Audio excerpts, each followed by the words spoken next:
Hello, welcome to this webinar on importing food from Latin America. I'm your moderator, Jenny Alton from the New York Small Business Development Center Central Office. This webinar is brought to you by the International Trade Initiative of the NYSBDC. The NYSBDC is a U.S. Small Business Administration resource partner with regional centers at higher education institutions and outreach offices at other locations across New York State. Our free advising, education, research, and advocacy services are made possible by funding from the SBA, New York State, and our host campuses.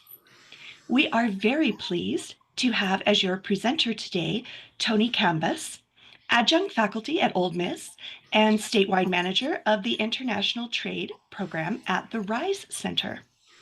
We also have our own Dr. Mercedes Sanchez-Moore, Director of International Trade for the NYSBDC, who will say a few words before Tony begins his presentation. So you know, we are recording today. We will share links to a PDF copy of the slides and the recording in a follow-up email. Attendees are muted and will not be on camera. Your chats will be visible to me and our presenters. If you have any questions during the presentation, please don't hesitate to type them in the Q&A box as they come up. You can open Zoom's Q&A box from the Q&A button at the bottom of your Zoom window, and we will address those questions at the end of the presentation to make sure that we have time to get through all of the material today. Now with that, I will turn the time over to Mercedes. Thank you, Jenny, for your kind introduction, and welcome everyone to our webinar, Importing Food Products into the USA from Latin American Countries. I'm going to provide a brief introduction of the New York Small Business Development Center and our international trade program. The New York SBDC is a partnership of the U.S. Small Business Administration, SUNY, the City University of New York, New York State, higher education institutions, and the private sector. The SBDC provides one-to-one business advisement, training, and research in support of entrepreneurship and economic development for the state of New York. The International Trade Initiative is a special program within the New York SBDC network, which is housed and part of the SUNY network of around 20 regional centers and 72 outreach and satellite offices. 98% of the population in the state of New York is within 30 minutes of an SBDC service location. The New York SBDC International Trade Initiative supports SBDC clients statewide with expertise and experience on international trade and trade compliance. We also provide SBDC staff with professional development, increasing trade advancing capabilities statewide. All of our services are free, customized, and 100% confidential. We help small and medium-sized companies become globally competitive by providing export development and import operations assistance through one-to-one trade consulting, market research, innovative training, and links to additional export resources provided by our partners, Global New York, the U.S. Commercial Service of the Department of Commerce, the Small Business Administration, Exim Bank, and other public and private organizations. The New York SBDC can help your business become a successful competitor in foreign markets by helping you plan and implement your export strategy. Our international business consultants are available to assist retailers, manufacturers, high technology, and even service companies with export planning and other areas such as export readiness reviews, export business plan, targeting international markets, selecting sales and distribution channels, legal considerations and licensing, logistic procedures and documentation, market research and trade statistics, and international financing options. And now, it is my pleasure to introduce our main speaker of today's webinar, my friend, Tony Cambas. Tony Cambas is the statewide manager of international trade for the Mississippi Small Business Development Center, which is based on campus. Anthony is a former U.S. Customs official and has worked as a senior advisor on international trade and customs matters on USAID, and other donor-funded projects in Asia, Africa, and Latin America. He received his Master of International Customs Law and Administration from the Centre of Customs and Excise Studies at the University of Canberra, Australia, and a Master of Agriculture in International Agriculture from Oklahoma State University. Focus area was international trade and development. He specializes in international trade customs and border management, trade facilitation, and export assistance. Please, Tony, go ahead with your presentation. Thank you, Mercedes. And Jenny, can you hear me okay? Perfect. So it's a great honor and pleasure to be here talking with my friends in New York State and hopefully some also from all over the state, including New York City. I'm originally from Florida, so have a lot of ties and friendships with people from New York and been there many parts of the state over the years, many times. So just wanted to mention that I am currently working in Oxford, Mississippi at the University of Mississippi, which is our state office for the Mississippi Small Business Development Center. And Mercedes, just like you mentioned to people about the New York SBDC and the model, I would say keep in mind for those of you who are not familiar with how these programs work nationally, that our story is very much the same here, that we are based on the same collaboration and cooperative agreements with Small Business Administration, and we work a lot with our state and local partners. So it's a national model. You'll find SBDCs, I believe, in every state and U.S. territories, et cetera. So just want to mention that, and that's how I have had the chance to meet wonderful, experienced professionals such as Mercedes. So we do get together a lot and through these networks and exchange our experiences in the networks we work and good practices. So just want to mention that. So at the University of Mississippi, you can go to the next slide, please. We created something called the RISE Center, which is part of the Mississippi Small Business Development Center network, but we are an integral part of the Small Business Development Center network. And as many of you know, small business development centers provide, usually at no cost, confidential, high quality counseling and advising in different areas. And my area of focus, we also have, most states have an international trade focus. So I cover the entire state of Mississippi from the coast all the way to the far northern reaches, which is right near Memphis, Tennessee. So next slide, please. So the international trade issues in Mississippi are kind of interesting. We also have a NASA Space Center where the rockets are tested down near the coast. So from two ocean ports down in Gulfport and Pascagoula all the way to the Memphis metropolitan area, which many people know is a huge international trade hub for shipping and logistics. Literally across the street from Memphis, Tennessee, and you're in Mississippi. So there's a lot of activity, you know, FedEx and other companies in the Memphis area, their impact spills over greatly into northern Mississippi. But the RISE Center was created at the University of Mississippi to focus on, not exclusively on, but to be able to respond to key areas that affect growing companies. And as you can see, cybersecurity, digital transformation, financial analysis, and international trade, market research, tech commercialization. So I'm your international trade person for the entire state through the RISE Center. Next slide, please. So there's a lot of companies, sometimes they don't even realize that they're involved in international trade or international business. So goods and services are exported. Of course, our focus today is going to be on importing tangible items, food items, but many companies have needs that go into services, digital trade, et cetera. And the whole idea is to help companies be able to succeed and grow and respond to both opportunities and challenges that they'll find when engaging in international trade. Next slide, please. So once again, just like in New York, we work closely with our state and federal partners. We have an Office of the U.S. Commercial Service, Mississippi Export Assistance Center. I work very closely with Director Carol Moore. I'm also a member myself of the Mississippi District Export Council, and our statewide SBDC network. I am always getting wonderful referrals from other advisors in our network. Sometimes they've told me that things I mentioned to them, for example, that services are traded across borders, that some people didn't realize that they had a client that was actually engaged in international trade.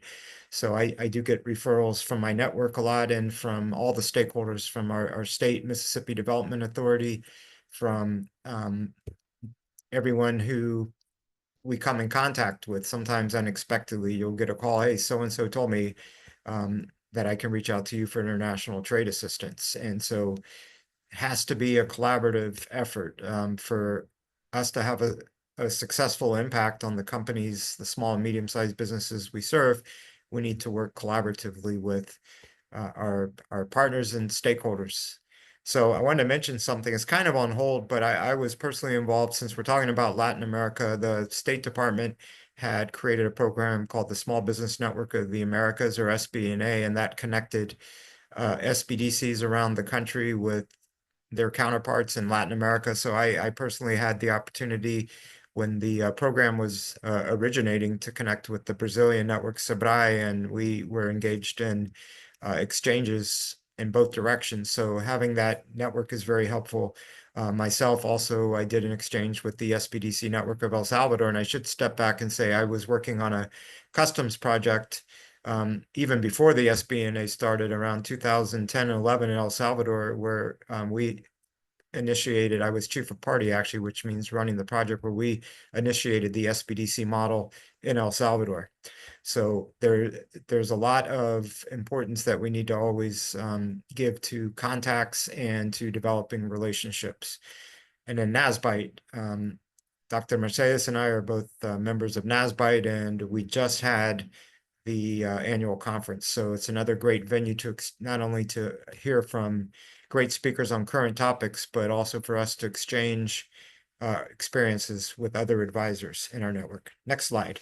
Now we're going to start digging in to the heart of the matter, but I just wanted to say a little bit about my background. So, and how I approach international trade. So I've been doing trade now for almost over 35 years, originally from Florida, and back in the late 80s when I first started international trade, speaking of Latin America, some friends of mine from Central America and I, this is right when I was finishing my undergraduate studies, we got an agreement with a Japanese fax company to distribute their products in Latin America. And the way logistics have changed over time, back in those days, I had to take in my car, I would get a shipment of fax machines sent to me in Miami, and then I would take it down to the airport in my car, maybe 2 or 3 trips to get the stuff there, and then put it on a plane, either Taka Airlines that no longer exists anymore, or other ways. So I've done the entrepreneurial kind of stuff as well. And then I worked in US Customs in Miami. I enforced trade, and food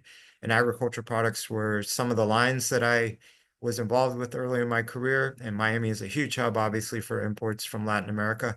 And a lot of the essentials at the high level haven't changed around international trade. And I'm also a student of international trade. And I can tell you, we always tend to think that we live in unique times, but history repeats itself a lot. In my own family history, my great-grandparents were in Havana, Cuba, exporting cigars to the United States, Europe, and other places. And what we heard about in the news a lot, President McKinley put a tariff on finished cigars. This is the late 1800s.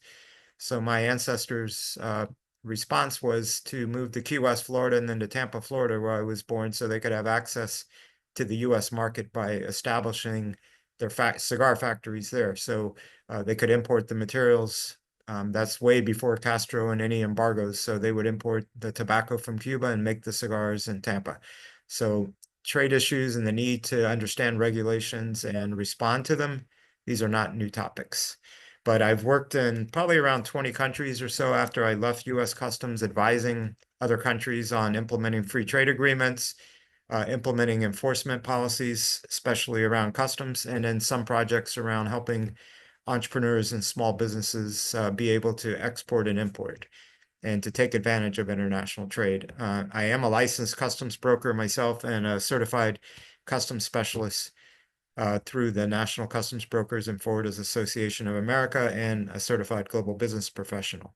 Why does this matter for anyone involved in international trade? If you're an entrepreneur or a business owner, it's imperative that you continue to keep up with changes in international business.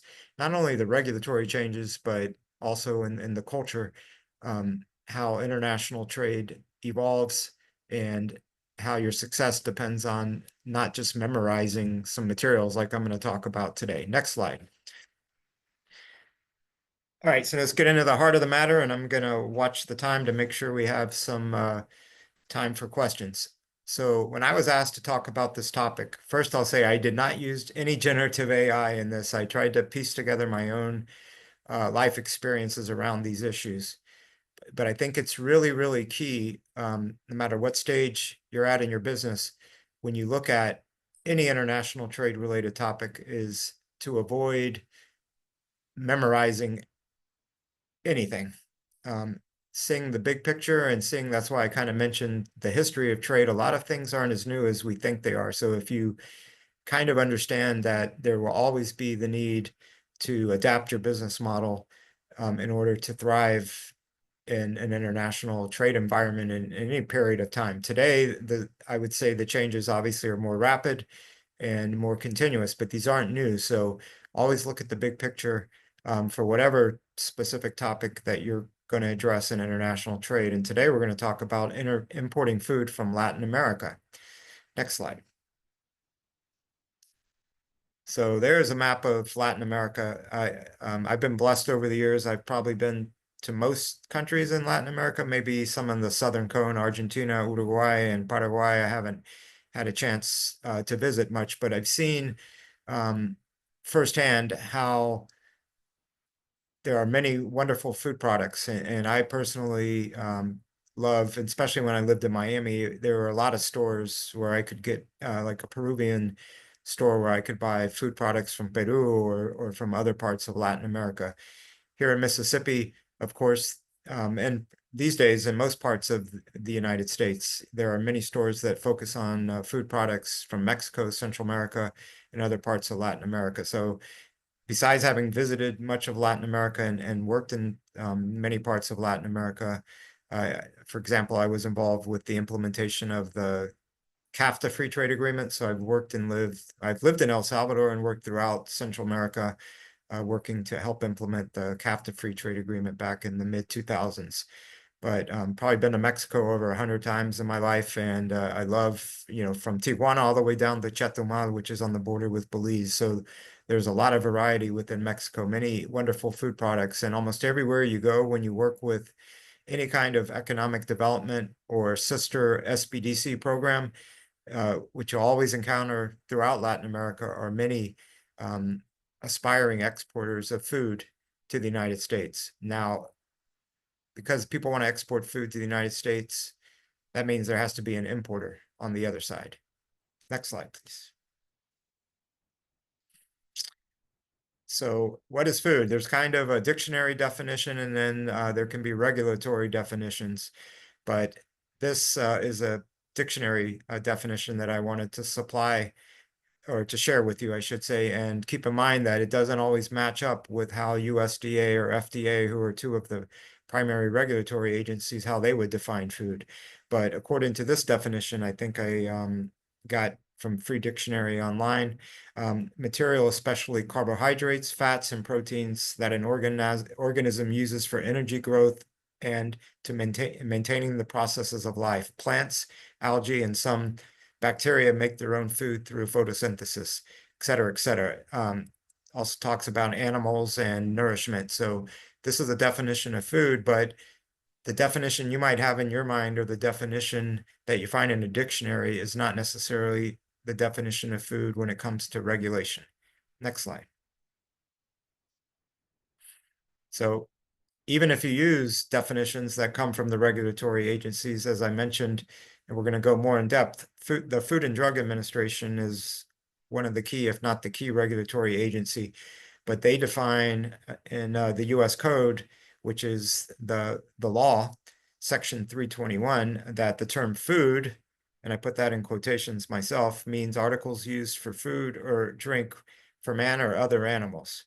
Chewing gum is considered food, and articles used for components of any such article. So this is a definite definition in the FDA, but once again, over time, because the US code is usually accompanied or almost always accompanied by regulations that implement the code. So at this level, this definition doesn't really spell out everything that falls under FDA. And they even say that food means articles used for food. So it's kind of saying the same thing twice, right? But when you're engaging in importing into the United States, you need to understand what the legal requirements are and comply with them. So these things are not just nice to know or cool factoids. And I'm going to talk a little bit more about how if you're going to engage in importing, that you're responsible, not your customs broker, not your freight forwarder, for understanding and complying with regulations and laws. Next slide, please. So let's dive into FDA. And once again, we could speak about this topic for months. So please have some consideration of that I'm not going to be able to hit on everything. And we're going to apologize that beforehand. But what I'm trying to do is let you start thinking about importing food at a high level, not just the business angle of, hey, I want to make some money, or I got a seller, or my cousin in Ecuador wants to send me a product here to New York or to Mississippi, but to kind of see the big picture and how you first need to start with that, I would say, rather than just the business part. Now, you don't have to paralyze and stop all your opportunities. You want to be aware of those opportunities and move them forward. Like if your cousin contacts you, if your cousin lives in another country and says, hey, let's do this or that. But then you need to start thinking about who regulates my products and how. So most foods are regulated by the Food and Drug Administration. How they regulate them can vary. So once again, don't try to memorize anything. Whatever your product is, what I'm going to emphasize, whatever product that you have an interest in, start building your own files on them that are updated when there are changes to those files. So any product, whether it's chewing gum, as you saw, or more standard kinds of food, you want to start building your own technical file on what the requirements are for FDA and the other agencies. But generally speaking, and a lot of people struggle with this concept because it's not usually the way things are done in other countries, is a high percentage of food products that are subject to FDA restrictions or regulations do not usually require pre-approval. And what that means is, certifications, pre-approvals, which you'll see could be more the case for things that are regulated by USDA, is generally not the case with FDA regulated products. So one of the dangers is you can import things and no one ever looked at your shipment and it passed through, or they opened your box or your container, and you think because customs looked at it, maybe they were looking for drugs or contraband, and then you assume that it was done right. What happens with a lot of FDA regulations are that they're published and you're expected to find them and to comply with them and to be able to demonstrate through documentation and record keeping up to 5 years, usually later, that you're qualified. And once again, just my experience working with entrepreneurs in Miami and other parts of the country and the world is that there's often just a more greater focus on making a deal rather than understanding that some of these regulations can be invisible and can be highly technical.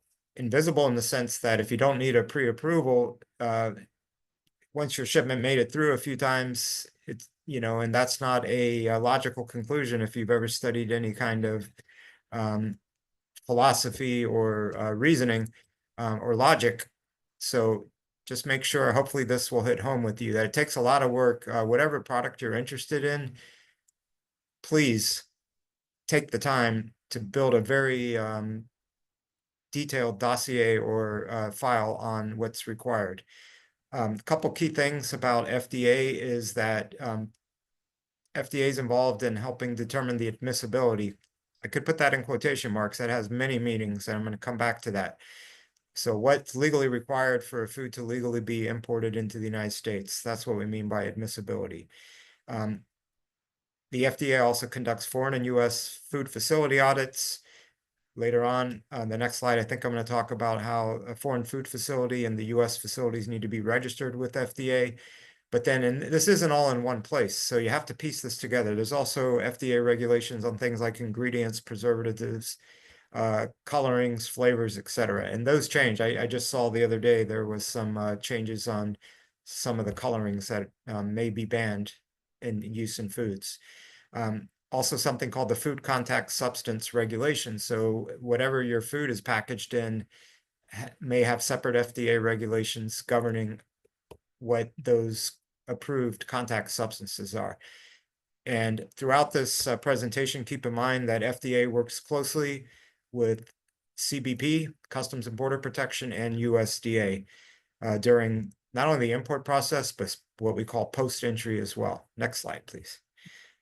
So once again, this is a lot of stuff I'm going to throw at you, but please just try to see it as a big picture and really preparing the soil to be for your planting of seeds, because if you don't do this part right, then you're probably going to have trouble later on. You're not going to have a sustainable business. I mean, I could tell you from my experience working in U.S. Customs in Miami, almost every day you would see some type of entrepreneur or a business, especially when I worked, we used to call it the food team. I saw many entrepreneurial dreams evaporate when their shipments were seized because they didn't think of something or didn't realize, or what they would say sometimes, hey, I've done this for years, I've never had a problem. So when you're going to be looking at, are you import ready, start with the mindset and the way you approach things as well. But Mercedes, instead of the standard, you know, we have these models out there for export readiness. I'm going to kind of turn it upside down and call it import readiness. And some of these I've created myself, mixing some of the models on, you know, when is a firm export ready? But do you have a food product that can be imported? When I say can be, that means legally, logistically, from a business standpoint, et cetera. So do you have a viable product that can be imported into the United States? And that's almost a philosophical question. You have to negotiate any contracts with foreign suppliers. You know, in recent times, I've been working with some companies that had negotiated, and these weren't food products, but with all that's going on and changing tariffs and supply chain disruptions, et cetera, they had worked out long before a deal with a foreign supplier in South America, and by the time the shipment got to the U.S., could be subject to an additional tariff at a high level that they weren't expecting. And so, how do you factor that in? So negotiating the contract these days, also, there's the traditional areas of focus, Incoterms, who's responsible for what, et cetera, but also with a changing landscape around tariffs and supply chain disruptions, you probably want to have some type of mention of that in your contract. Also need management support.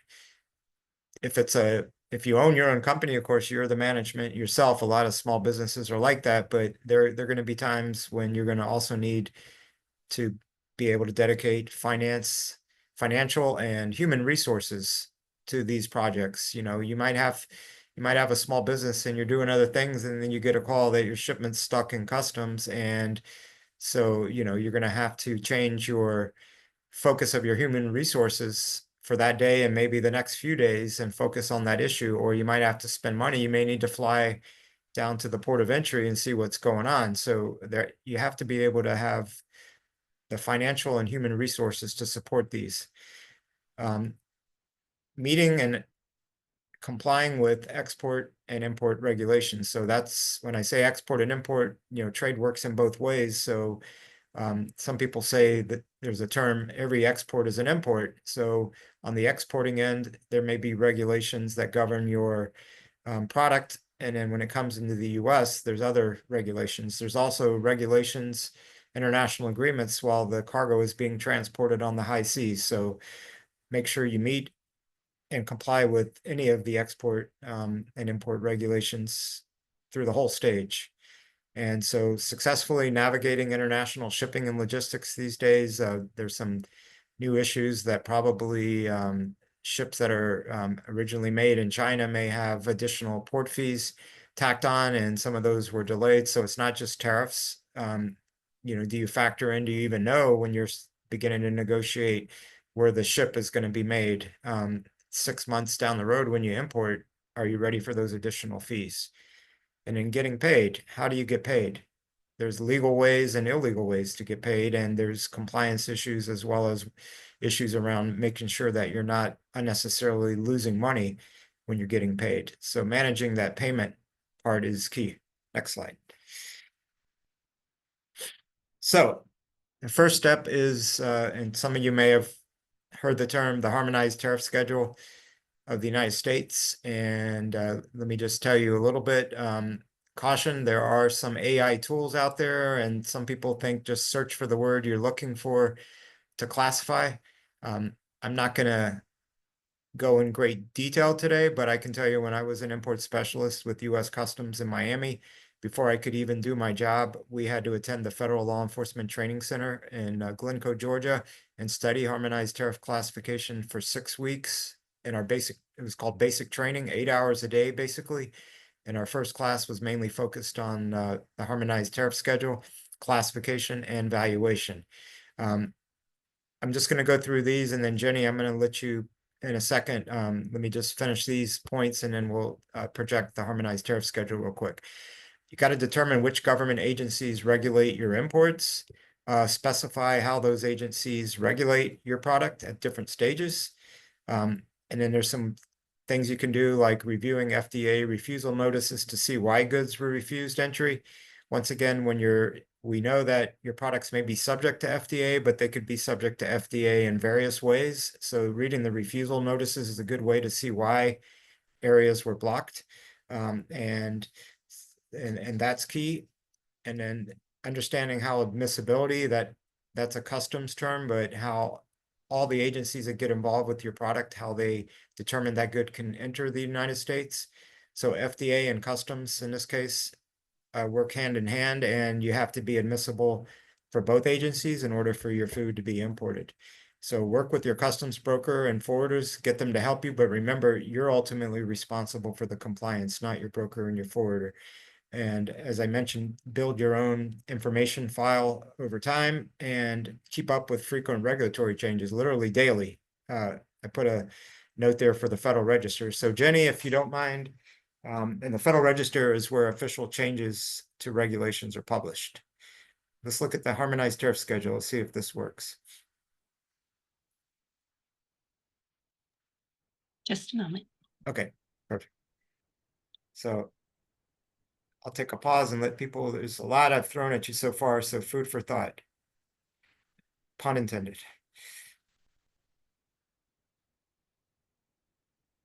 Okay, if you don't mind, go to, let's see, the general rules, slide on down a little.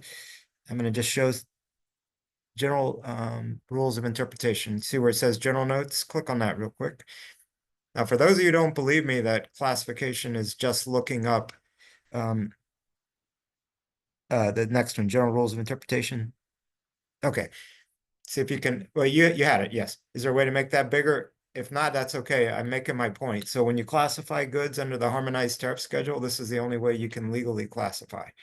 Once again, a search, you could get tripped up. I'm not, this is a whole nother topic, how you classify goods under the harmonized system. But what are the implications? If you get it wrong, you can get a fine or a penalty. Your goods could be delayed. You could underpay or overpay on tariffs. So move it down if you don't mind a little. And the fine print, I don't want you to memorize this. I just want you to see there's a lot of fine print. That's the way you legally classify. Thank you. We can go now to another part of that harmonized tariff schedule. I'm going to choose probably chapter 7, I believe. Thanks for helping me. You had it up, chapter 07, I think I saw it. There you go. So when you classify, and once again, at our basic training with U.S. Customs, we had to learn how to interpret and enforce the harmonized tariff schedule. So legally, when you classify, and that was buried in those notes, before you go to look for avocados or mangoes or whatever product you want to import, you have to read these notes, and you could scroll down a little if you want. These are legally binding. It might say that your product doesn't go in this particular classification, or it might tell you how to actually classify it down to the specific classification. You can keep rolling on that. Once again, a lot of fine print, don't worry. Let me see if I find something that I like, and I'm taking my glasses off because I got to look at the screen. Okay, let's see. Keep on going. Talks about preferential, how you get special, which right now a lot of the preferential kind of tariff things are suspended, except for Mexico, which I'm going to mention in a second. But this is all the fine print. So these are the notes. And you can just go real fast and see if I see anything. I'm just going to just show an example of what the harmonized tariff schedule looks like. Okay, so those were section notes, right? So go back to the main, let's see, chapter 7. Oh no, that's general note 7. So I meant chapter 7. Those were notes for the Caribbean Basin Initiative, which right now there are no preferential special kind of tariffs, which is important. The reciprocal tariffs and what's called the baseline tariffs have put a flat 10% tariff on every country. So what we just saw was that, let's say you imported something from the Dominican Republic, which is a Caribbean Basin country, or the Bahamas, or any of the countries that had that treatment, those are basically suspended right now. So here you go. This is chapter 7. So before you classify your good, you have to read these notes. Like they'll tell you heading 0712 covers all dried vegetables other than. So if you had any of these types of dried vegetables, they would not be classified under 0712. And once again, I'm not going to go in detail, but it's very easy to get your classifications wrong. And these aren't cool or nice to know. This is the way of going back to those general rules. This is the way you legally classify goods. And just move on down to a product, and I'll show. Yeah, keep going, keep going. I'm going to see if I find a cool one that might be, there could be potatoes produced in okay, let's say like right here, let's stop at tomatoes. So once again, if you were importing tomatoes, there's a lot of tomatoes produced in Mexico. I was just reading that anti-dumping tariffs may be coming back, which are not found in the harmonized tariff schedule. And so products that traditionally are going to be subject or could benefit from free trade agreements and others may not be able to do right now. But let's say you were importing tomatoes from St. Kitts and Nevis. Whether or not there was a special program for them before, which you see in the special column, which is in the middle, which, as I had mentioned, all free trade agreements with Latin American and Caribbean countries, except for the USMCA, which from Latin America only covers Mexico. What that means is that even if you normally, let's say you brought these in from Chile, which had a free trade agreement, you would be paying 3.9 cents a kilogram. And then you see a little number 1, just click on that real quick, and I'm not going to go into details. That means there's additional tariffs. You see it sends you to 99.03, which these are special tariffs. A lot of the stuff you hear on the news these days about, I'm going to put 25% tariff on this country or 10% tariff on that country, that 10% that I mentioned baseline tariff doesn't show up in the normal classification as you saw. But if you were to go to this classification here, you'd probably see now because they have to update these, that it would be 10%. So those tariffs are stacked on each other, 10% plus the 3.9% per kilogram. That's called a compound tariff. So once again, it can be highly technical. I don't want to confuse you, but you have to calculate your costs accurately when you're involved in international trade. If you don't, you're going to lose money, and it's very easy not to think of all these kind of details. Okay, good. We can go back to the PowerPoint, I think. So just wanted to show you. So hopefully you gathered from all that. If you're looking to classify your goods, don't assume, oh, it's no big deal. I'll just classify it on my own. I can look it up, or there's this cool search tool, blah, blah, blah. The chance of getting it wrong if it didn't analyze, as I showed you that chapter note that talked about dried leguminous and other kinds of foods, that they would be misclassified according to that note, that's legally binding. So trust me when I tell you, I could tell you hundreds of stories from my time in U.S. Customs of inattention to those details. And today it's even probably, it could even, I would argue, might even be more dangerous because there's such a, so much information you can find on the web and other places that can lead you into a false sense of security. So keep up with the regulatory changes. Here I'm focusing on what I would do before I engage in importing. Next slide. So who regulates food and imports into the USA? Remembering what do we mean by food, right? But U.S. Customs and Border Protection regulates everything coming in and out of the U.S. So CBP, U.S. Food and Drug Administration, FDA, Department of Agriculture, and a lot of people don't know that NOAA regulates some types of seafood. So when we say food, obviously the word seafood has the word food in it. So NOAA could be involved as well. Next slide. And multiple agencies can be involved at once. So let's focus on FDA, which is the primary regulatory agency. Regulates most foods. Usually, as I had mentioned earlier, no pre-approval is normally required. There can be specific labeling requirements. If you don't mind, click on that. I just want to show, we don't have time to get into that today. And once again, you're building your own file on your products. Some products require labeling, some don't. Some require a specific kind of labeling.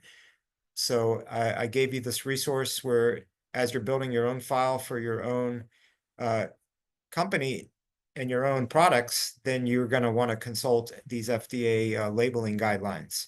So we couldn't do that in a 30-minute time frame talking about FDA regulations. So trust me on that. If anyone ever, unless there's a workshop that totally focuses on your type of product and is gearing the labeling to those requirements for that kind of product coming from that country, then that might be helpful. But you'll have this resource. I just want you to be aware and to remember as you're building that admissibility file that you're going to build for your products, you need to make sure the labeling is done right.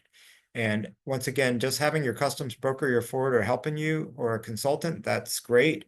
You're responsible for that from the regulatory agencies. If someone gets it wrong, the regulations change and the stakes are too high to not really dig down deep, even if you're the owner or the person in charge of that business. Thank you. We can go back to the PowerPoint, and I'm looking at my time.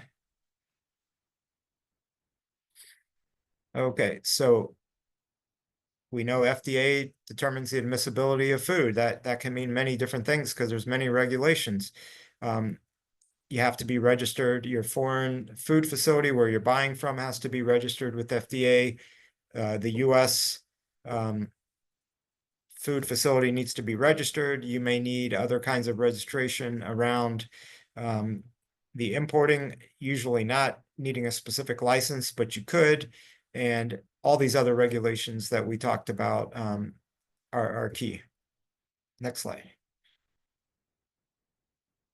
So these are some examples. As I mentioned, there's different definitions, and some of these came over time. You saw the FDA legal definition. It wasn't this expansive, right? But over time in the regulations that talked about things that needed to be handled in a certain way, such as in a food facility, dietary supplements, infant formula beverages, fruits, vegetables, nuts, fish and seafood, dairy products, raw agricultural commodities, canned and frozen foods, bakery goods, food for animals as well. So pet food and animal feed also falls under FDA food regulations.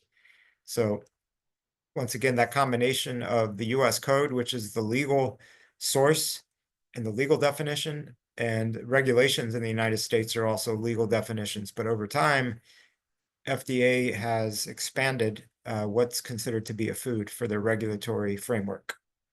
Next slide. So just going back, just reiterating these points.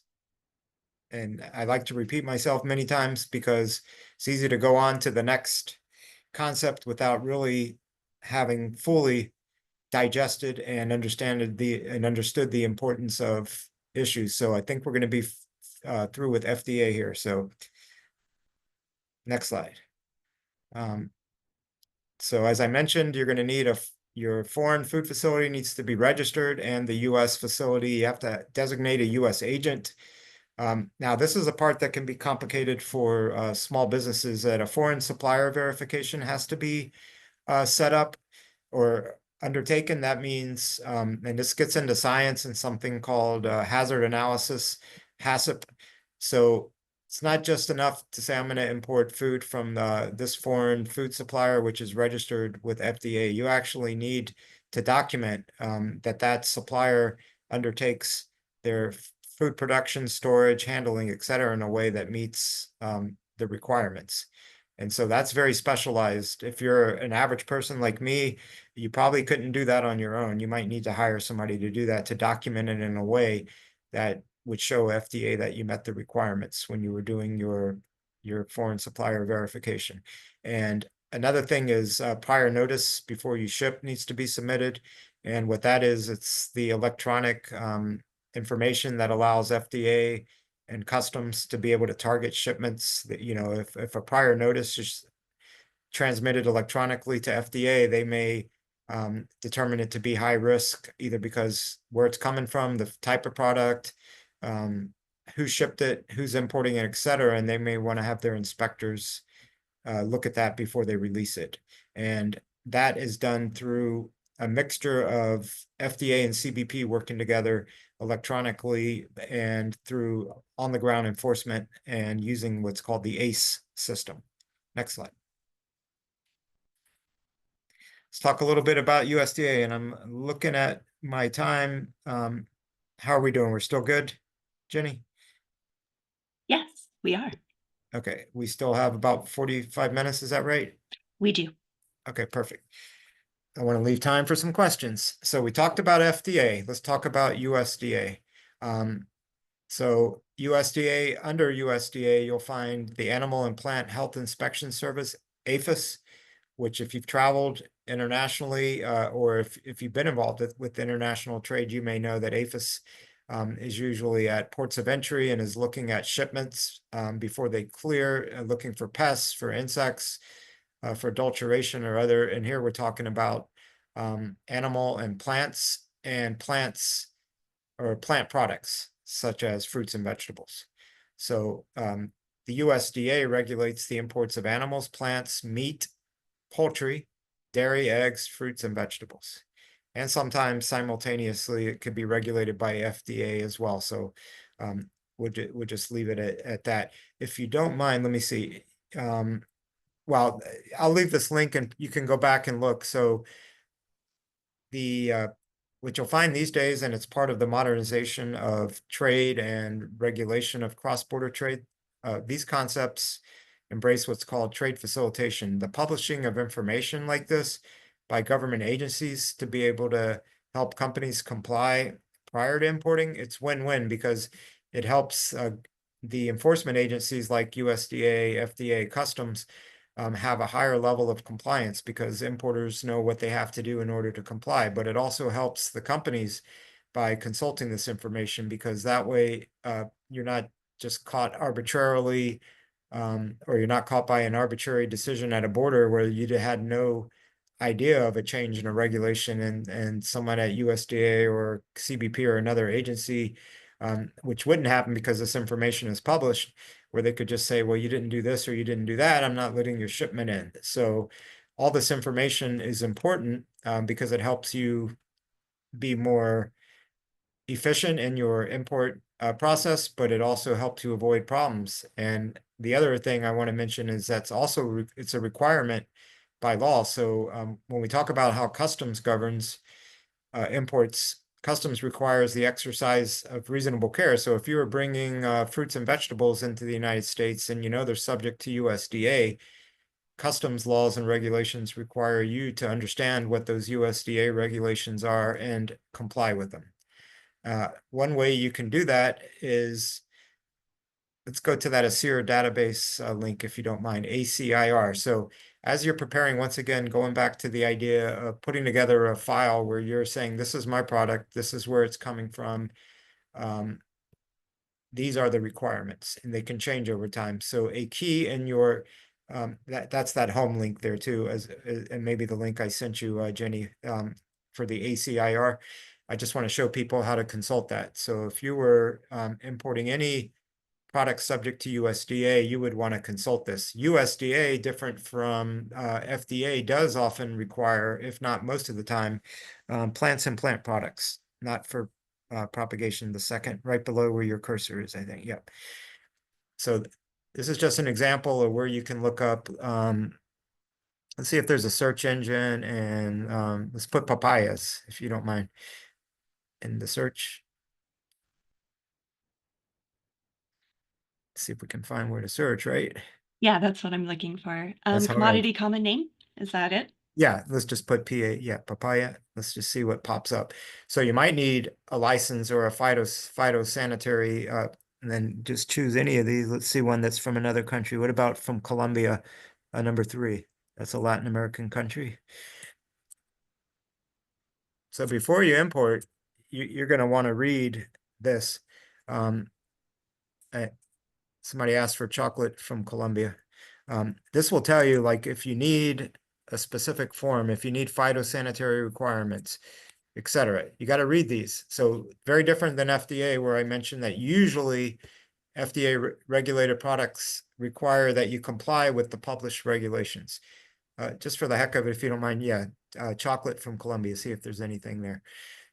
So I hope that point is clear, that once again, it can be very confusing. That's why you have to repeat and let this sink in, that FDA generally doesn't require pre-approval. USDA restricted products might, and likely do, to be honest. And there could be temporary measures because there was some kind of outbreak of some kind of disease or something. You know, meats could be banned from a certain, not only a certain country, from a certain region where there's been an outbreak. Anyways, you'll have this link if we don't see. I just wanted to share.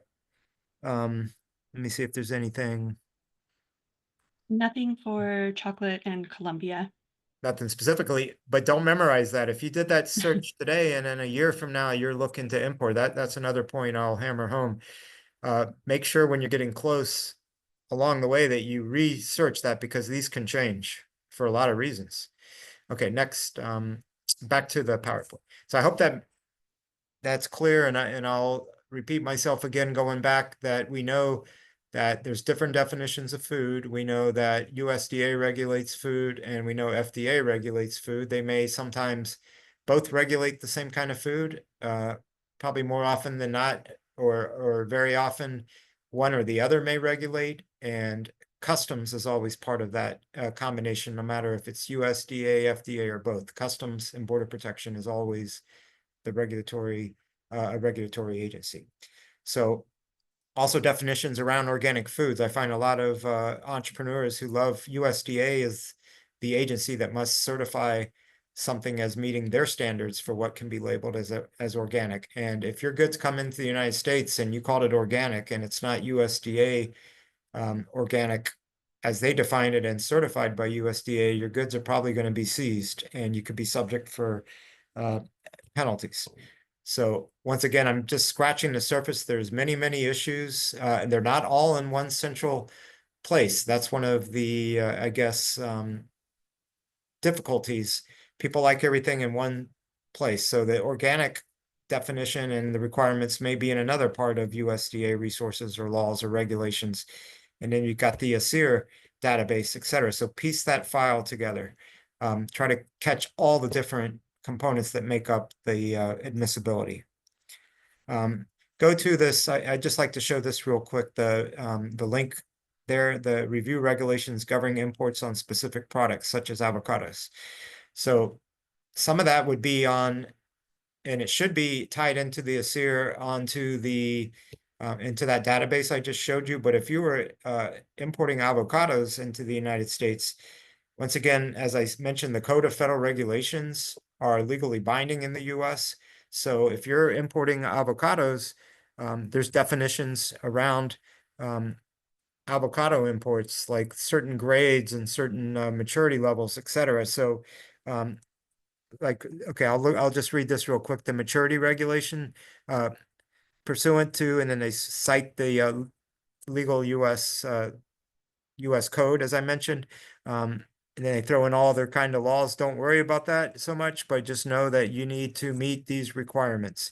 Any portion of the skin of the individual avocados has changed the color normal for that fruit when nature for those varieties normally change color. It can get very complex. So you need to sit down, look at what you're doing, actually take all these kind of parts into consideration. So you see all kinds of technical regulations. These apply if you're importing avocados. There may not be a specific regulation this in depth on other kind of products.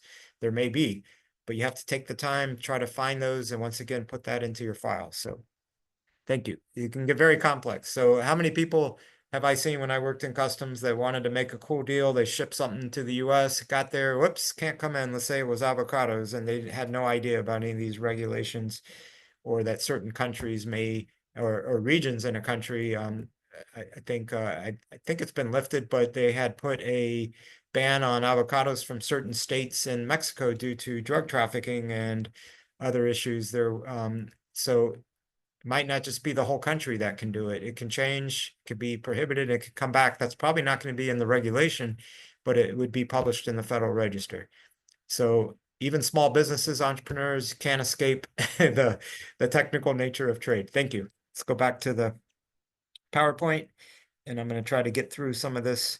So once again, research, making sure whatever your product is, don't cut any corners, don't skip details. It's really worth your time to do this right. And doing it right can take a lot of time. Not just your friend tells you, oh, I've imported these before, I never had a problem. This is the way it's legally and done. It's the way you're going to make more money, and it's the way you're going to stay out of trouble. And this all has to do with, once again, the admissibility of these products that are regulated by USDA. Next slide. So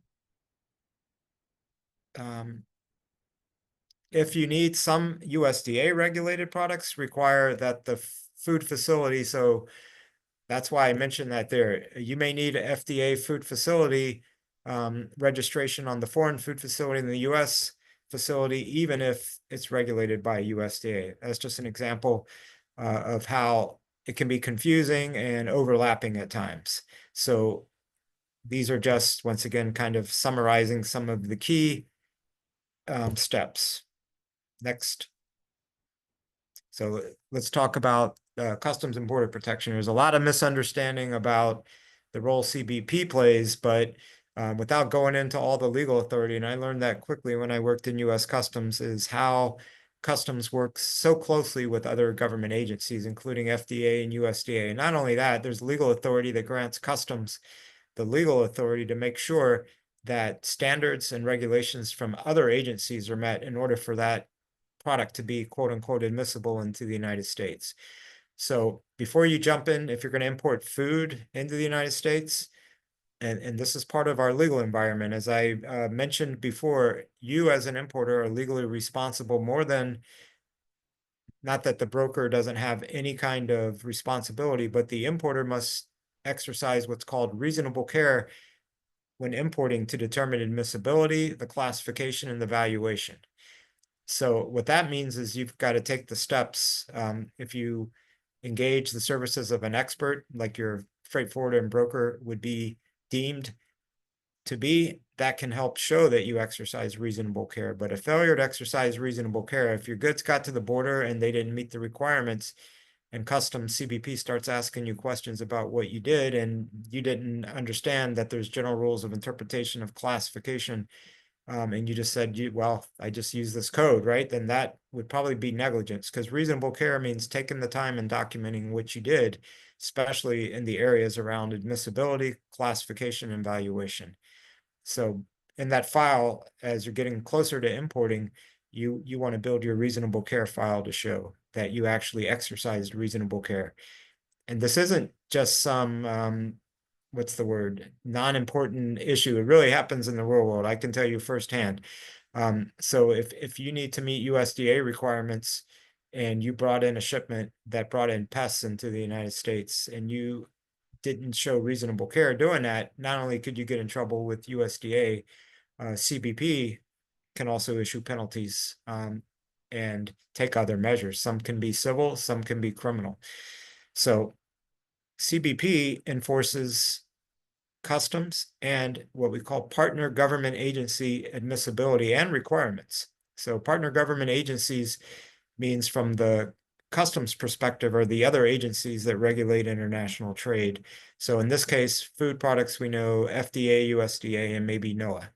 So customs enforces their own regulations, their own import requirements, and PGA admissibility. Customs, and I did that as an import specialist in Miami. It took me a while to understand why I was doing that, but when CBP, let's say there's a importation of fruit that is determined later to violate some kind of regulation, even a long time after it was imported, customs can say you've got to redeliver that back to customs control. Failure to do so can result in a penalty. And so I was involved in issuing those penalties, and I would read some of the reasons FDA rejected a product. I mean, there were things that were scary, like rat excrement, or putrid food, etc. So it's for good reason, but CBP has the authority usually to issue the penalties and the re-delivery notices on behalf of the other agencies. Those regulations are going to be enforced by customs no matter how goods enter into the country. And one thing I'm going to talk about, because I'm originally from Florida and saw that a lot in Miami, not only through formal cargo by land, at sea, and air, but also arriving passengers. Some people make a living importing food in their suitcases. I know that, I've seen it firsthand in Miami, especially from Latin America. So no matter how the goods are coming in to the country, CBP, along with other agencies, are going to be involved.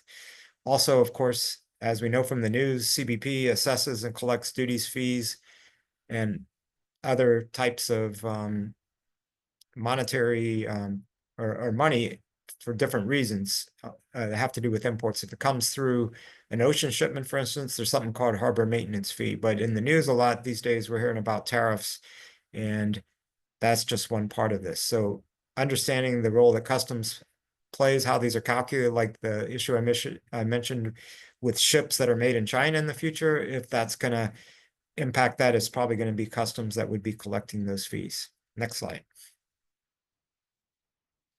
So I just put this little reminder here. So when you're traveling by air, whether it's for your own consumption or as a business, a lot of entrepreneurs I used to see in Miami, not only when I worked in customs, but I knew people, let's say from Nicaragua or Honduras, that were importing cheeses in their suitcase, and they would travel back and forth, frequently. Friends of friends, right? And I would say, whoa, you better be careful, because that frequent travel, these are commercial shipments. You may not be eligible to clear those through your luggage, but must declare if you're bringing food back, whether it's for personal use or for commercial use, it's key that you declare all that you're bringing back, any kind of food, to Customs and Border Protection, where at the borders also would include agricultural specialists. So they must be declared. If you don't declare it, you can get a huge penalty. Not only your goods seized and thrown away if they're nice, if you didn't declare it, there's huge penalties. And usually the worst that can happen, if you say I'm bringing back cheese and they say no, you can't bring that in, then they'll throw it in the trash. But if you don't declare the foods you're bringing back, you can get in big trouble. Now, if these are commercial shipments that you're bringing in your luggage, either in your car, if you drive across the borders, because of course New York borders Canada, which isn't Latin America, which is part of this focus. But if you bring things back because you drove from Mexico to the US, and you have a commercial shipment, those also must be transmitted through the prior notice, whether or not you're carrying it yourself and not through a commercial carrier. May require a formal entry. The inspector can wave you through. You tell them what you have, and if you've traveled a lot internationally, they may say, have a nice day, thank you, even if you were over your limit. So there is some level of discretion, but if you don't declare things, you're not going to have a good ending. So many products are prohibited or restricted, and these can change over time, but meats, fresh fruits and vegetables, plant seeds, soil, products made from animal or plant materials. So customs, I think I put some links at the end you can use that talks about, if you're traveling internationally and you're bringing back foods, if you're in the food business, you may, not only for your personal use, you may have visited different companies and have samples with you. So understanding this, I think, is key. Next slide. Getting close here. So when we talk about tariffs, I kind of mentioned, I took advantage of when we're looking at the harmonized tariff schedule to tell you about them. But tariffs that are in the news these days, there's a combination of different elements. One is the country of origin. That means where something is made or where it's grown, not where it was shipped from. Free trade agreements, valuation, and sometimes quantities. The example we saw on the tomatoes had what's called a specific duty. I think, if I'm not mistaken, it was 3.9%. And normally, even those countries that we have free trade agreements with, including Chile, Colombia, Peru, all of Central America, Mexico is the only country now where they're still not applying a 10% baseline reciprocal tariff that can still get duty-free treatment. Now, if you're bringing back food products, there are rules of origin and regulations, including certification around using the USMCA, which could be a topic for a whole nother webinar. Now, I was part of US Customs when NAFTA, which became USMCA, was being implemented, and we had to figure out our enforcement of the agreement. And I worked as an advisor to the Central American countries when the CAFTA free trade agreement was being implemented. So determining eligibility for free trade agreements, once again, these days, and it could come back because the what's called preferential treatment has been suspended on the other countries except Mexico under the USMCA. But it's not just that it's made in Mexico or shipped in Mexico. It has to meet specific requirements where they may specify, for instance, somebody mentioned chocolate from Colombia, but let's say you have a chocolate candy from Mexico, they may tell you where the chocolate has to come from, where the sugar has to come from. It must be from that particular country, for example, and you have to be able to document it. So getting the duty-free treatment under the USMCA, if you're importing food, requires understanding that. And customs makes that a focus area for enforcement. There's also a tariff rate and absolute quotas. We don't have time to go into those, but like sugar, sugar, if you're going to import sugar, there's absolute quotas and very, very strict quotas. You won't be. I was helping someone here in Mississippi that wanted to import sugar, and they found very quickly they can't do it because of these quotas. But not only for sugar, when I worked in customs in Miami, there were different quotas on pasta, olives, etc. So tariff rate means that the tariff gets higher after a quota is reached or filled, and absolute quotas mean you can't even import it at all. So if you don't understand this and you're making a deal and the absolute quota applies to your food product and the quota is filled, and whoops, your products can't be imported into the US. Or a tariff rate quota, you were doing your calculations on your landed costs and you find out it's going to cost you a 50% tariff rate quota now over a normal 10% duty, and so there's an extra 40% you didn't factor in. So there's a lot of different things, and usually the quotas are found in different places. In the harmonized tariff schedule, you'll find most, if not all, I'm sorry, that apply to food. Next slide. Getting close to the end here. So, yep, there's additional resources. And once again, before I take questions, and I'm going to repeat myself again, take this stuff very seriously. If you're going to engage in importing food in the United States, understand that it's a serious issue for the U.S. It's a enforcement focus area, both for the tariff and the revenue part, as well as for the health and safety of society.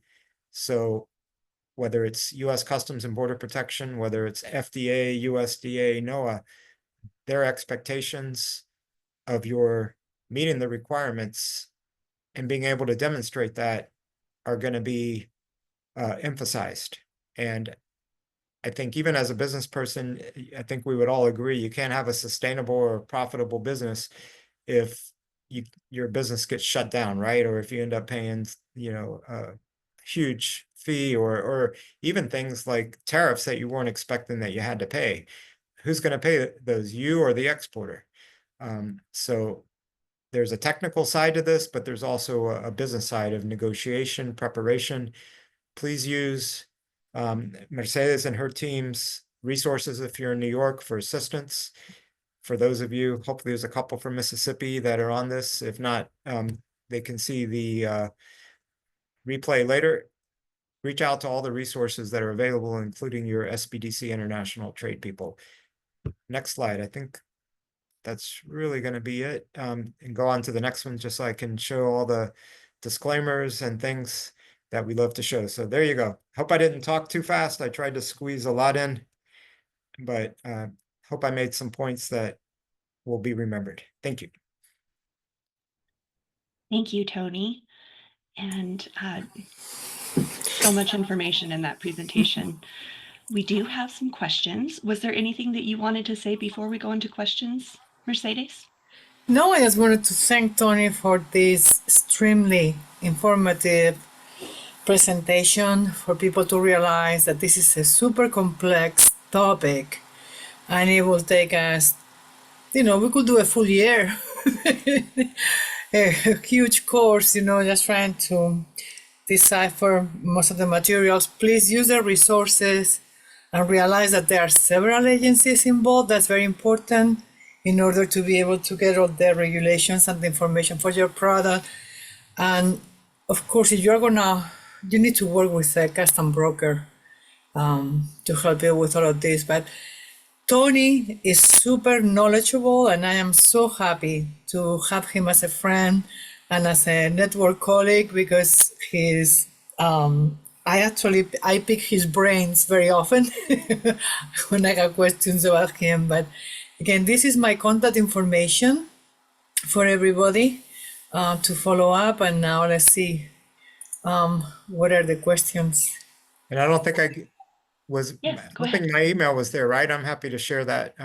Oh, yes, please drop that in the chat, would you? Okay, sure. That would be great. Yeah, anybody can reach out to me, even if you're not in Mississippi. I love it. And thanks again, Mercedes and Jenny, for all your help on this topic. It really is something I'm passionate about. Hopefully people can see. So Yes, absolutely. So the first question that we have, back when we were looking at the harmonized tariffs documentation, someone said, who would you hire to help with this process? So who is that individual that you're looking for? Hire as an employee or as an external? I'll talk about both. Yeah, go ahead. Sure. Well, first you're going to hire. So we could dig deeper into that whole concept of what's called reasonable care. Customs has, and that actually came into effect when NAFTA was being implemented in the early to mid 90s, but basically said that companies have to exercise reasonable care. So that would mean knowledgeable staff. How that would be determined, and that's going to be my answer. I would want staff that could help meet the, if I'm talking about hiring people, that can help meet the reasonable care standards. Maybe not at the beginning, they can be trained. So there's training, there's ongoing professional development. Once again, and I'm going to repeat that again because it's so important and it can get lost in a sea of information, is that nothing to memorize here. You have to make sure that you continually update your knowledge of these areas. So someone who's good with abstract concepts. This isn't 1 + 1 = 2 all the time. A lot of classification is on legal interpretation. It's philosophical. There's a concept called reasonable care. When I worked in customs, we would get around. That means what gives something that is made up of multiple components. Its classification, its essential character would be need to be determined. And some people might say, let's say a beverage let's say peanut butter and jelly mixed together, right? Is the essential character the peanut butter or is it the jelly? And there could be differences in tariffs, or if there's not a specific classification that allows for a mixture. So knowledgeable people. And then a customs broker, same thing. When you're talking about food, make sure you have a customs broker and a forwarder that have experience with food products and agriculture products. Thank you. So this is a very honest question, and I appreciate it. Okay. So this person wrote, would complying with these regulations be within the reach of an entrepreneur or a small or medium-sized enterprise? Is there an estimate of the budget required? So just that feasibility of getting all these things right for these smaller businesses. Actually, I love that question, and it's a topic I talk about a lot. You know, I can show you presentations I made 10 or 15 years ago about NAFTA or USMCA saying, you know what, the same regulations that apply to multinational corporations apply to you. So yes, the answer is you can. One is reaching out to Mercedes and her team. There's a lot of resources available, or to me, if you're in Mississippi or whatever state you're in, to SBDC and other resources. One of the great things about SBDCs is we help with importing as well because you're a small business. Sometimes state and federal agencies would help less with that. But yes, it is within your reach. And the first thing is, let's go back to a point I made about your, you know, I don't mean this to be funny, but the mindset, the way, the mentality, the way you approach international trade. If you're a one-person team doing all this, or you've got a very small staff, if you're the owner of that company, you still need to understand how important this is and get a strong knowledge of this. It can be done over time. Use those resources. You know, I mentioned the reasonable care, but you can't be expected to be an expert from day one. But you can engage experts through the New York SBDC, through your freight forwarder, through your broker, through other webinars. There's a lot of good information out there. What I personally feel a lot is that as the person who asked the question realizes that not everyone has budgets and money they can spend on this. But because that information is published, as I said, it's a double-edged sword.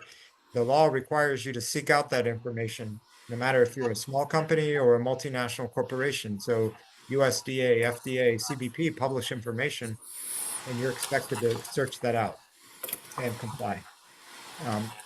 So realistically, take advantage of all the resources start with that are at no cost or low cost. And see that this is not, I'll just finish with this, that none of this is clerical work, you know, too often. And sometimes I've seen it in other countries, it's a cultural thing where owners of a business don't want to be bothered with, oh, that's just paperwork, right? Or that's not important. But this is a huge part of the strategic well-being of your business, not only to avoid getting in trouble. So this is not beneath, doing this research is not beneath any owner. Absolutely. Mercedes, did you want to add something? I see you on the screen. Actually, what I will, it's like you said, is doing your research before you try to do absolutely anything. Always have a good list of contacts in your team. From, you know, your provider, your custom broker, your freight forwarder, but also any of the agencies that you might be able to reach out with questions. And even, you know, try to get some education before you jump in. And this is complex. This is very complex. So that would be my advice. Prepare yourself before trying to do something that you don't understand. And especially, as Tony pointed out, right now with the, unfortunately, with this uncertainty regarding the tariffs and the changes that we are seeing, and sometimes the changes are not even published at the same time, you know, they will be published later. So it's kind of like a big unknown in a lot of different areas right now. So as I said, just cautiousness, be cautious and prepare yourself. And one thing, if you don't mind, I'll just piggyback on that. You have to be able to separate. And for anybody that likes LinkedIn, I publish stuff on LinkedIn to help separate. There's a lot of chatter out there. There's a lot of things that you hear that are going to take place and they don't. But you need to be aware of them. So being able to separate the, if you want to call it the chatter, the noise from what's actually going into effect. But you can't ignore it. You know, in 6 months, if you just ignore things or not aware, then 6 months your business is going well, and then there's something that if you would have paid attention to the news and try to filter out, is this true or not? Are they going to change this or not? And that's vital. So this has to be more than just a business transaction. You have to have a passion to succeed in international trade. Thank you. And yes, as has been stated, just remember, as far as budget goes, SBDC assistance is free. So you don't need a budget for that. All right. So the next question, somebody just wanted to clarify. So what we've been going over today, you were talking about, so specifically Central and South America, correct? Yes, well, we Okay. said Latin America, so some people include the Caribbean, but I'm going to say from Mexico all the way down to Tierra del Fuego in Argentina and Chile. I would call the land that's why I put those maps. So yes, and some Caribbean islands, if not all of them as well. All right. So our next question then, this person wrote, they have a question in regard to foreign trade zones or specially designated trade areas. Can you offer any experience or advocacy or advice, I think is what they meant to say, for these zones? We are not Sure. talking about foreign trade zones Okay. today, so that would be a topic that I could address by email if they want to send information and let me know where they are located because there are different foreign trade zones in New York. If this person is from New York or wherever he's from, but they need to tell us where are, and then I will follow up with that. Okay, great. Mercedes, would you drop your email in the chat as well? Did you Sure. see We mine? had it up on that slide. Yes, I made sure that everybody could see yours. So Tony's is in the chat already, and Mercedes is about to drop her link there. If you are ready to sign up for services, what you can do, and I'm going to drop this link again for everybody, is go to our website, the NYSBDC website, click on your regional center. So you can look and see which center is closest to where you live, and then you will be able to sign up for services with that center. All of our centers are able to work with Dr. Sanchez Moore and get you that specialized assistance that you need for an international trade business. So that is the process for signing up for services with the NYSBDC. Okay, let's see, another Could I question. throw something in real quick on the Oh, foreign yes, trade zone? please, please. So when I was with Customs in Miami, part of the regulation that I did, I was an import specialist team leader, and so we also regulated the foreign trade zone. So reach out to Dr. Sanchez more about your foreign trade zone and questions. One thing I'll chime in.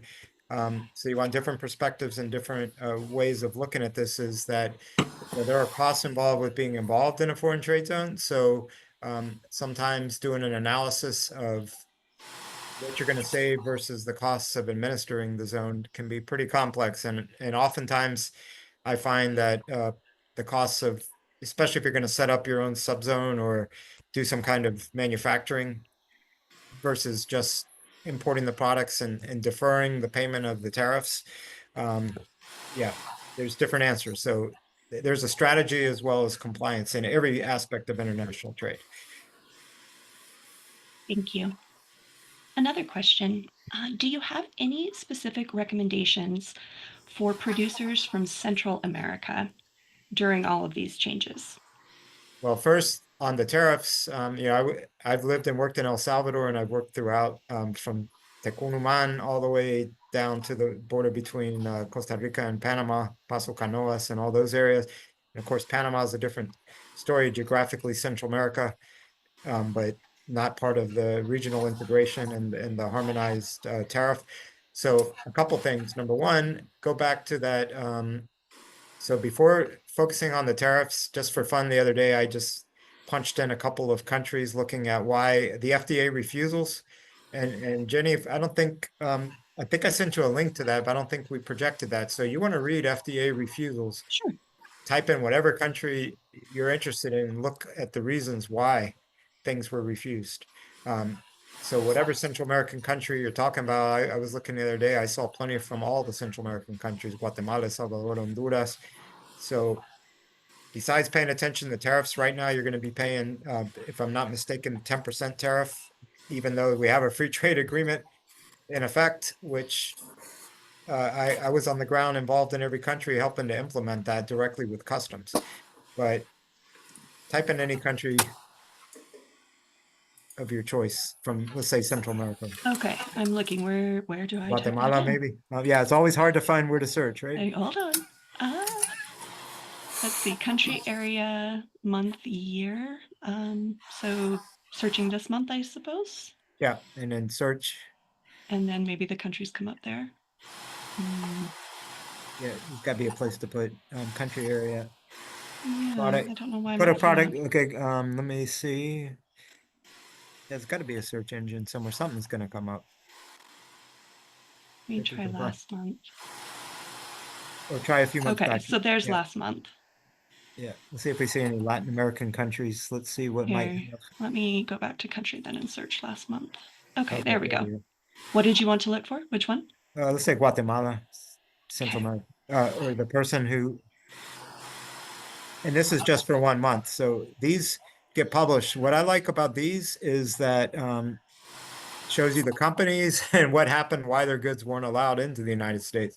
You could just pull up anyway. It's not picking on any company. This is public information. So we're just using this to illustrate. And when you look at why things are rejected, if you're a company, either working with a foreign exporter or yourself, you can see from this what areas of enforcement they're focusing on. Are they testing for this or that? Are they, this is vital information. Refusal appears to bear or contain a pesticide. So if you're the buyer and the company you're going to deal with tells you, oh yeah, we do this, or it's organic, or trust us, we never had a problem, and usually too often I find, when I say too often in my experience, people don't usually go this extra route and say, tell me that, do you use any pesticides?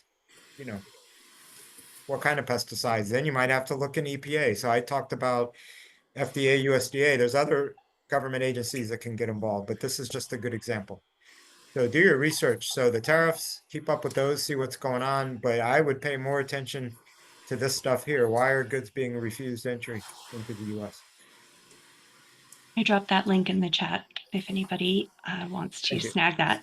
And of course, it'll be in Tony's slides that we will share. And you can search over longer periods of time too. So there you were just looking at a month, right, Jenny? But you could see. Yes, just 1 month. And if you read those carefully, you can say, okay, they're testing for pesticides.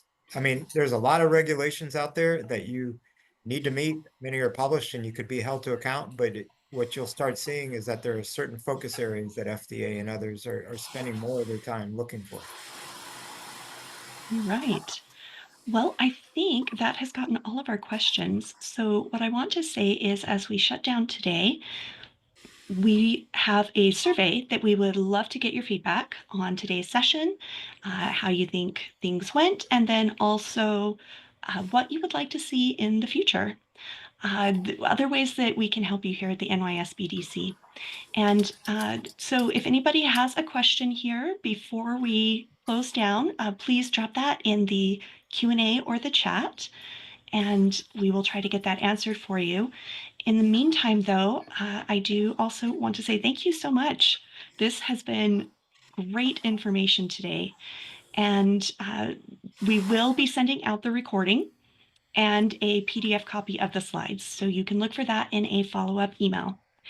And because I know this was so much information today, so you will want those resources to be able to go back and reference these different portions of the presentation. So we will make those available to you. Like I said, follow-up email, look for it in the next couple of days. All right. Any last things that you would like to add, Tony and Mercedes, before we close down? I just want to thank Tony again for participating in our program. It's been a real honor and also super informative. So I'm very thankful because he's a true expert in the subject matter. So Thank you. thank you again. I appreciate, thank you again, Jenny and Mercedes for the invitation and your friendship and trust. Just one thing. Yeah, it's a lot of information, but don't worry, don't get overwhelmed. The point, remember what I said, is that you're going to piece together your own file on your own products that you're interested in a certain place and time. So that, to me, the main takeaway is that if you realize that you've got to do research, you've got to build a file, you're not going to memorize something, that some of this might be more technical than you originally thought, and that there can be consequences, then I've achieved. If you remember those 4 or 5 things, then you've got the essence. The details, digging down deep, are going to be part of building that file. And some things will apply to you, some won't. And this is not everything, once again, unfortunately, it's not in a centralized place. As I mentioned at the tail end, you may have things under the Environmental Protection Agency that could get into this, but I just wanted to mainly focus on CBP, FDA, and USDA. So thank you again, and thank you everybody for spending your time with me today. I really appreciate it, and hope Absolutely. everybody has a great day. And look us up at the SBDC. Again, to that budget question, we don't cost a thing and can help you with a lot of these issues that you may encounter as you start to import. And Jenny, one last thing I would say, you just made me think, when you tap into the international trade part of an SBDC, remember, if you're in this business, you're still a business. So also you're going to be able to tap in through their guidance. You're going to tap into other things SBDCs can help you with, whether it's HR, whether it's finance. So we have a whole lot of services that are available. They all go together to make a healthy company or entrepreneur. Yes. All right. Have a great rest of your day, everyone. And if you have a moment, please fill out that survey. Bye-bye. Thank you. Have a great day. Bye-bye, Tony. Thank you. Bye. See you.